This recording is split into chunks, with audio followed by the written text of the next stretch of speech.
Juliette Boucher, bonjour. Bonjour. Un grand merci d'avoir accepté l'invitation de la Fringuerie culturelle. C'est un plaisir de vous rencontrer. Plaisir partagé. Alors, on avait remarqué la première publication l'année dernière au mois de mai, le double décor. Oui. On n'avait rien fait. Oui. On l'a lu, mais on ne nous a pas rencontrés. Parce qu'à un moment donné, des fois, ça va vite et puis plus le temps. Aujourd'hui, on se rattrape. Oui. Cette fois-ci, c'est pas un rendez-vous manqué. Avant, j'étais juste immortel. C'est votre nouveau roman. Oui. Aux éditions Robert Laffont. Sorti un peu plus tôt, en librairie depuis le 11 avril. Comment est née cette histoire? Alors celle des vampires, elle est venue assez rapidement après l'écriture du premier en fait. Donc je me posais la question de savoir comment rebondir après un premier livre comme le double décor. C'était pas forcément évident. Et en fait on était en vacances sur la côte d'Albâtre.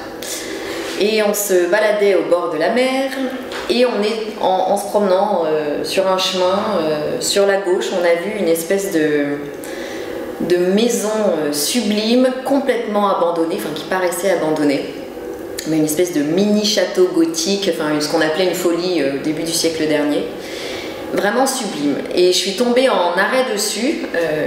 On est resté longtemps, enfin les enfants sont partis avec mon chéri, moi je suis restée devant. Et vraiment, Raphaël, mon héros, est né là d'une vision comme ça. Sur un lieu. Sur un lieu, ouais. Ouais, exactement. Alors Raphaël, il a une petite quarantaine, c'est un bobo et c'est un vampire. Oui. Donc en tant que vampire, il est hyper jeune. Oui. Donc est-ce que j'ai à demander de puceau, c'est le cas? Et oui, mais c'est un choix, hein. C'est pas parce qu'il est. Voilà. C'est vraiment, il a voulu se préserver, quoi. Je veux dire, il fait gaffe, quoi. Il est un peu parano sur les bords, faut dire. Il n'a pas trop confiance en son époque. Et pour cause, c'est vrai qu'au niveau alimentaire, on se rend vite compte que ça lui pose des problèmes. Donc du coup, il essaie de se préserver et au niveau de son alimentation et au niveau de son corps et de ses sentiments. Exactement. Alors comme tout vampire, il se nourrit de sang. Oui. Mais sa grande recherche, c'est le 100% bio. Oui. Bah oui, comme beaucoup de gens à notre époque, on n'est pas exempt de tout mot quand on est un vampire. Il a développé des allergies alimentaires. Il lui a fallu un petit peu de temps pour comprendre exactement d'où ça venait, puisque avec d'autres membres de sa famille aussi, ils ont vite compris qu'il y avait un souci de plus en plus récurrent, puisqu'il traverse les décennies un petit peu avec légèreté, on va dire. Mais voilà, et donc ils ont commencé à se poser des questions et à réaliser qu'en fait c'était leur alimentation qui était elle-même polluée par toute l'industrie alimentaire qui a pris place ces 60 dernières années depuis l'après-guerre. Alors là c'est un roman par l'histoire et le thème qui devient assez original et très intéressant parce qu'on se dit, il y a le thème de l'immortalité, finalement vous parlez de la mort. Oui. Pourquoi vous voulez parler de ça? Est-ce que c'est formidable? C'est malin?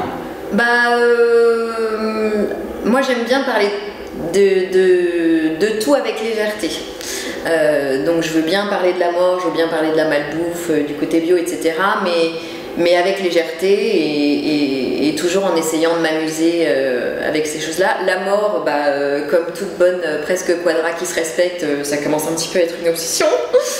Enfin pas la mort mais tout le chemin qui va jusqu'à la mort, donc la décrépitude, voilà, donc ça me tient à cœur, je pense que c'est pas la dernière fois que j'en parle, et puis oui, et puis vu à travers les yeux d'un vampire qui va en plus s'attacher à des gens mortels, du coup ça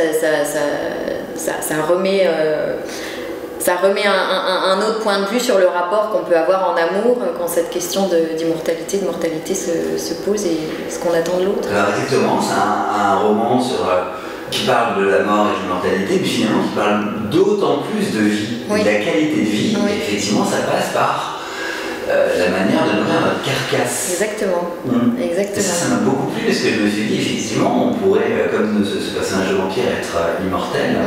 Mais finalement, choper tout, parce que c'est le cas. Oui, c'est le cas en fait. Ces vampires-là donc sont immortels, mais ils peuvent attraper toutes les maladies et ils passent l'éternité avec ces maladies. Donc pour Raphaël, il n'a rien de particulier. Pour son frère, par contre, c'est une catastrophe. C'est un zombie ambulant, puisqu'il ne fait que choper et les MST et toutes les maladies qu'il peut déclarer. Et il n'en guérit pas. Ah non, voilà. Il n'en guérit pas. Ils vivent avec les symptômes. Voilà. Et ça dure donc extrêmement longtemps, sauf décapitation. Voilà. pour venir apprécier tout ça. Voilà, tout va bien. Tout va bien.